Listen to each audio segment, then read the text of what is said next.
So the other type of list that there is in HTML are called definition lists, and these are also thought of as name value pair lists.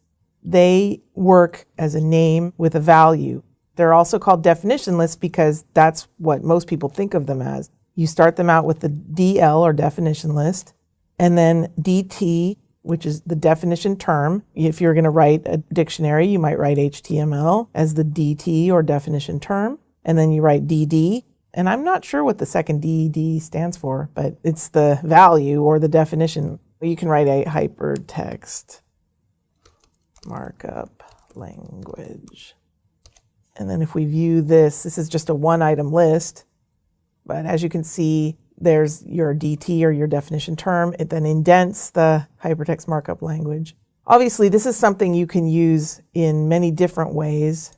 I like to use them with forms. I will create a form field, like a form name, email, and then my input field in the DD. And then you can then use CSS to line them up.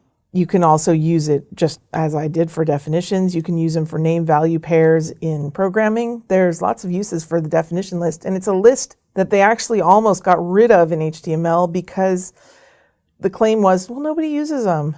We could use other things. So a bunch of people said, no, don't get rid of them. So they didn't.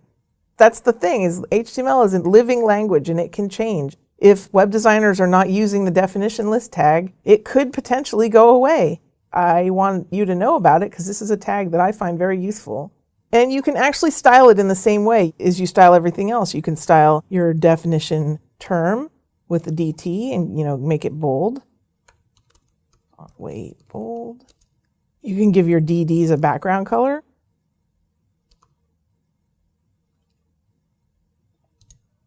Makes them a little bit easier to see where the DD is versus the DT. There's lots of things you can do, and CSS helps add to your definition lists.